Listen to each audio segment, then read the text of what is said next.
ኢየሱስ ክርስቶስ ገሩ inni du'amoo eekeesuun kafannisaa bakka bakkatti dachaafame jira.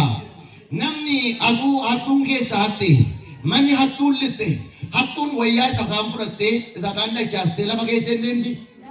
Natti mamaaloo hin deemti. Wayyaa kan dachaasee kaa'u namni hatuu waan hundayyuu balleessee mancaasee deema malee wal qixxeessee hin deemu. Barattootatu hate osoo ta'e wayyaan dachaafameen kaawwamu. Maali erga isaatan immoo wayyaa sammuun fudhatanii dhugaa ukkaamsuun alaa jirana. Wayyaan dadachaafamuun isaa dhugumatti Yesuus Kiristoos du'aa ka'eera jechuudha. Ammayyuu galanni isaaf haa ta'u isa du'a malee ka'e kanaaf. Maatiiwwan Waaqayyoo yeroo kana isaan dhugicha amananii jedha. Wangeela Maatiyos boqonnaa 28 lakkoofsa 10 du'aa ka'umsa isaa amanan jedha. Du'aa ka'umsa isaa maal godhan? Warroonni awwaalicha bira deemanu ammas wanti isinii galuu qabu. Isheen fiigaa dhufte Maariyaam awwaalicha hin seenne ammas awwaala duuba dhaabattee boossi. Maaliif awwaala hin seenne?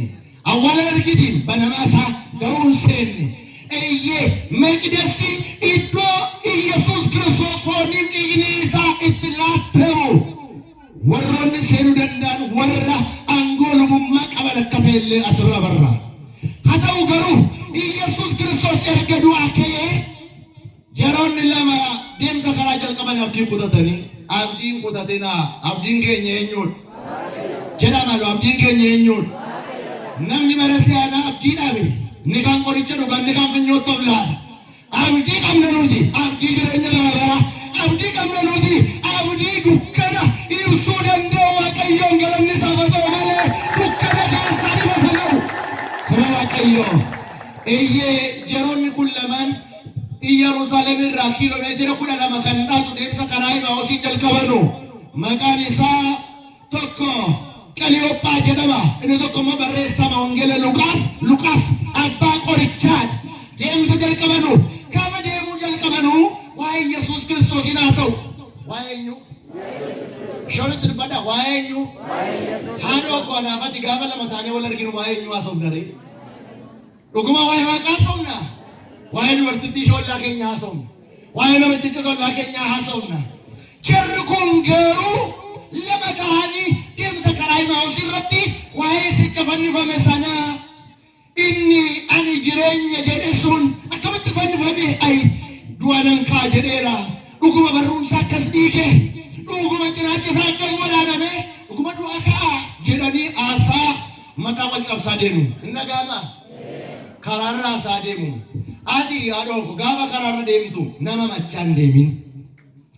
Namni nu bira hin jiru nu bira jira gaafa sana nageenyaan nu bira jira Waaqayyo jira. Ilaami akkana jedha kitaaba qulqulluun Galaatiyaa boqonnaa 5 lakkoofsa 15 ol kasaati magaalattiitti naa'ima walii keessanittis akka naa ta'uuf jedhame yeroo wal nyaattanii yeroo wal ciniintanii walambifadhaa. Maal wal godhaa? Galaatiyaa boqonnaa 5 lakkoofsa 15 yeroo wal ciniintan yeroo wal nyaattan walambifadhaa. Walambifadhaa mee jirana qalbii jijjiirannaadhaaf. Walambifadhaa jirana borii warri Kiristoositti amanan wal balleessu miti wal jiraachisuudha malee. Anaaf isin garuu wal balleessu malee wal jiraachisuu hin beeknu. Mee ofuma keenyarraa habarannu. Nuyi mataan keenya akkaataan uumama keenya lallaba. Rifeensa kana nan muradha. Gaafa muradhu maal ta'a?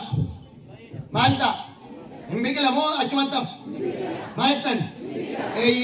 Yesuus Kiristoos inni du'a mo'ee ka'e du'a nu kaasuu akka danda'u rifeensa keenya irraa baranna. Qeensa qorannee gaafa nu maal ta'a? Hin biqila. Kunis nuyi warra awwaalamee hafu miti warra du'a keessaa ka'u malee nama awwaaluudhaatti. Harmooniin gaafa nama awwaaluudhaatti kuula naxalaa keessanii maal gootu? Shoonatti maaka? Maal ol kaasa natti maa? Gurra kootiin dhaga'u. Maal goona? Maaliif ol galgashin? Gadda ibsaa? Gadda ibsuun wangeela lallaba malee maal jechuudha beektu? Namtichi inni awwaale kun hin ka'a. Du'a keessaan ka'a jechuudha. akkaataan keenya wangeelaa ittiin jiraanne malee garuu mee qaama keenya irraa waa sin barsiisa. Mee ilaalaa harrabaaf ilkaan eenyuuf eenyuun jedhe harraba keessan yaada ilkaan keessan yaada takka wal ciniinanii hin beekani oduma maala lambatanii oduma buddeen nyaatanii walii isaanii immoo maal godhu wal ciniinu garuu moo wal balleessu. Harrabi ilkaanni kun akka magaazii ta'eef harraba kana nyaatee fixeera walan bifadhaa kan inni jedhu isa kana la jarri kun wal gargaaranii immoo nyaata bulleessanii gad ergu nyaata bulleessanii gad deemsisu qaama kana guutuu utubu. Mee ilaalaa miilla keessan gaafa kanarra deemtan miilli inni mirgaa miilla isa bitaa laggatee kufuuf kaatanii dhaabattanii beektanii sirrii miti. Garuu walii ajifa'ani malee immoo wal danda'anii qaama guddaa kana baatu. Mee immoo ija keessan lamaan ilaala. Ija keessan mirgaadhaan ija bitaa ilaalame cimaan irra jira ilaala. Isiniin hin jedhaadha ija isa kamiin hin jedhe ija isa maaliin isa mirgaan isa bitaa ilaalaa hin jedhe argaa jirtu hin argamu. Ishi namatu sin rukute yeroo daa'imummaa keessan yaa ta'u yookaan immoo nama du'e isaa boosu ijinni mirgaa yeroo bo'u ni bitaa hin ta'a.